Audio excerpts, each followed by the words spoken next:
Before you learned who you were supposed to be, you were someone. As a very young child, before the world had finished shaping you, there was a version of you that was spontaneous, whole, and entirely itself, full of particular curiosities, natural inclinations, a specific way of being alive that was yours and no one else's. And then, gradually, that version of you began to disappear. Not all at once, piece by piece. Every time a part of your natural self was met with disapproval or discomfort, or the subtle message that it was too much, or wrong, or unwelcome, you learned to put that part away. You adapted. You became who you needed to be to belong, to be loved, to be safe. And the version of you that you were, before all that adapting, the original, unedited self, never got to fully exist. You can feel its absence sometimes, even if you can't name it. A sense that the person you present to the world is not quite the person you actually are. A faint grief for a self you can't quite remember, but somehow know you lost. A feeling, in your most honest moments, that somewhere along the way you traded who you were for who you had to be, and that the trade, though necessary, cost you something essential, a whole version of yourself that got left behind before it ever had the chance to become real. Carl Jung spent his life mapping this exact loss and its recovery. He understood that the process of growing up in a particular family and culture requires every child to suppress large parts of their authentic nature, to build an acceptable self over the original one, burying the true self beneath the adapted one. But he also understood something hopeful, that the suppressed self is not gone. It is buried, not destroyed. And the great work of a human life, in Jung's view, is to recover it, to find the version of you that never got to exist, and to finally let it live. Carl Jung, the Swiss founder of analytical psychology, understood the human being as born with a kind of original wholeness, a unique, complete self present in potential from the very beginning. Every child, in Jung's understanding, arrives as a distinct totality, carrying within them the seed of who they are meant to become, a particular nature that is theirs alone. The infant is not a blank slate to be written on, but a specific being with an inherent character, its own inclinations and potentials waiting to unfold. But this original self faces an immediate problem, one that every human being encounters. The child is born into a particular family, a particular culture, a particular set of expectations about who they are supposed to be. And the child, utterly dependent on the adults around them, must adapt to this environment in order to survive and belong. This adaptation, Jung understood, is where the trouble begins, because the environment the child is born into almost never has room for the whole of who the child actually is. Some parts of the child's nature are welcomed and encouraged. Other parts are met with disapproval, discouragement, or rejection. And the child, needing above all to maintain the connection and approval on which their survival depends, learns to develop the acceptable parts and suppress the unacceptable ones. This is how the persona is built, the social mask, the adapted self that Jung wrote about so extensively. The persona is the version of ourselves we construct to meet the demands of our environment, the acceptable face we present to the world. And building a persona is necessary. Every functioning person has one. But there is a cost, and Jung named it clearly. In building the acceptable self, we suppress the parts of us that were deemed unacceptable. And these suppressed parts, the disowned aspects of our original nature, are pushed into what Jung called the shadow. The shadow is not only where our darkness lives, it is where our exiled authenticity lives, all the parts of our true self that we had to hide away in order to become who we were expected to be. And here is the tragedy that Jung saw so clearly. The parts of ourselves we suppress in childhood are not chosen for suppression because they are bad. They are suppressed because they did not fit, because they were inconvenient to the particular environment we happened to be born into, or threatening to the particular people we depended on. The child suppresses their natural exuberance because it was too much for a depressed parent. The child suppresses their sensitivity because it was mocked in a harsh family. The child suppresses their ambition, their anger, their creativity, their independence, not because these were wrong, but because they were unwelcome. And so the original self, the whole self the child was born to become, gets edited down to an acceptable fragment, and the rest, the version of you that never got to exist, is buried in the shadow, waiting. If this content is making sense to you, click the subscribe button and subscribe to the channel. Thank you for your support. The suppression of the authentic self is not a cost-free transaction, and Jung understood that the buried self exacts a price for its burial, a price paid across an entire lifetime, often without the person understanding where their suffering comes from. Jung believed that a great deal of psychological suffering arises precisely from this disconnection from the authentic self. When we live entirely as our persona, entirely as the adapted, acceptable self we constructed, and lose touch with our original nature, we experience a specific kind of suffering, a sense of emptiness, of meaninglessness, of living a life that is somehow not quite our own. Jung saw that many people who came to him were not suffering from a clearly definable illness so much as from this deeper disconnection. They had built successful, functional lives on the foundation of a suppressed self, and the buried self was making its absence felt through a pervasive sense that something essential was missing. Modern psychology offers support for this insight. Research on authenticity has found that living in alignment with one's genuine self is meaningfully connected to well-being, that people who are able to express their true nature tend to experience greater life satisfaction and psychological health, while those who feel they must consistently hide or suppress who they really are tend to suffer for it. There is also a substantial body of research on the effects of chronic emotional suppression, which has found that habitually suppressing one's authentic feelings and self-expression is not only effortful, but carries real psychological and even physical costs. What Jung understood through his clinical work, modern research reinforce. The suppression of the authentic self is not free, and the self we bury goes on affecting us from beneath awareness for as long as it remains buried. The buried self also makes itself felt through what Jung understood about the shadow. Because the suppressed parts of ourselves do not disappear, they continue to exist in the unconscious, and from there, they influence our lives in ways we do not recognize. The suppressed authentic self can surface as inexplicable longing, as envy of people who seem to live more freely, as a strange grief we cannot explain, as a sense that we are meant for something we cannot name. It can surface as depression, the deadening that comes from living disconnected from one's own life force, and it can surface as a persistent, low-level feeling that we are somehow not living our real life, that the person we are being is not the person we are. Jung saw that this suffering, painful as it is, contains a message and a possibility. The discomfort of the buried self is not merely a symptom to be eliminated.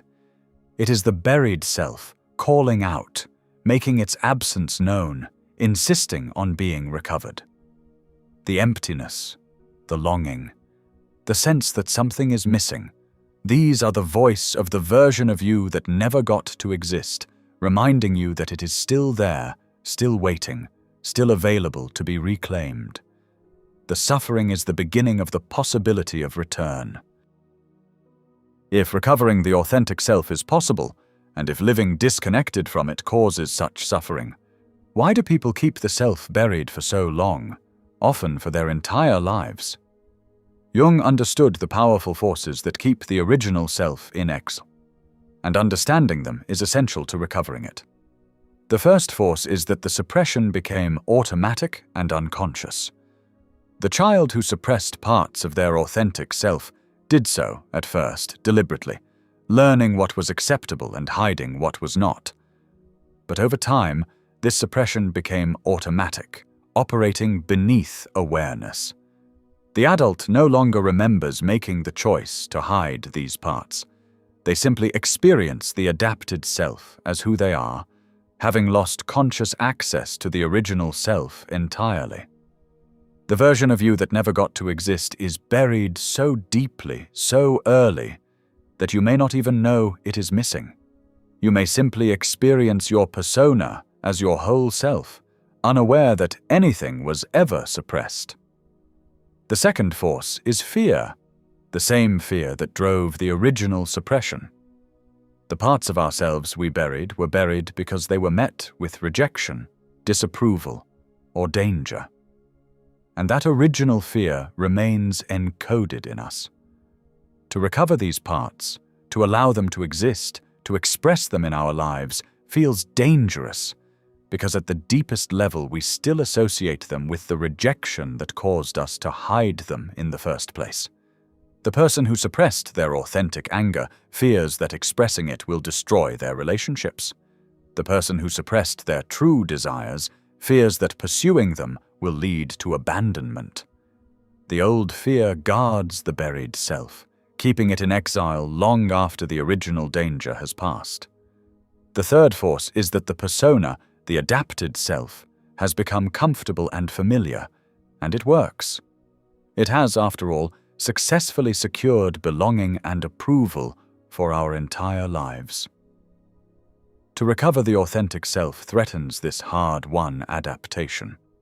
It means risking the disapproval we spent our lives avoiding, disrupting the identity we built, becoming someone different from the person everyone knows.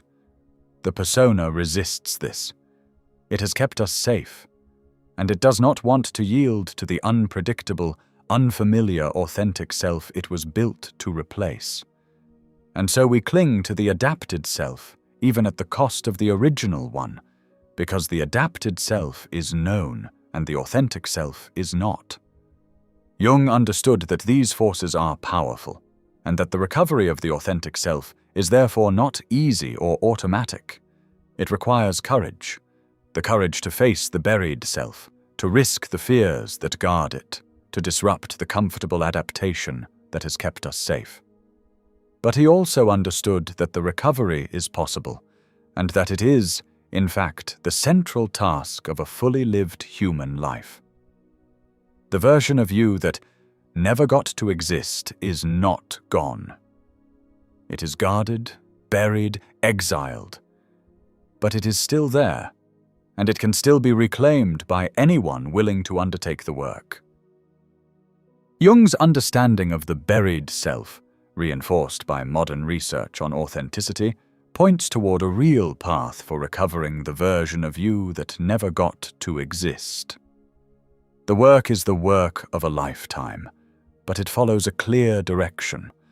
The first movement is to recognize that the buried self exists, to understand that the person you have been being is, in part, an adaptation, and that beneath it lies an original self that was suppressed. This recognition is itself significant, because so much of the buried self's exile depends on our not knowing it is missing. When you understand that parts of your authentic nature were suppressed in childhood, that the persona you present is not the whole of who you are, that there is a buried self waiting to be recovered, you begin the work of recovery simply by acknowledging what was lost.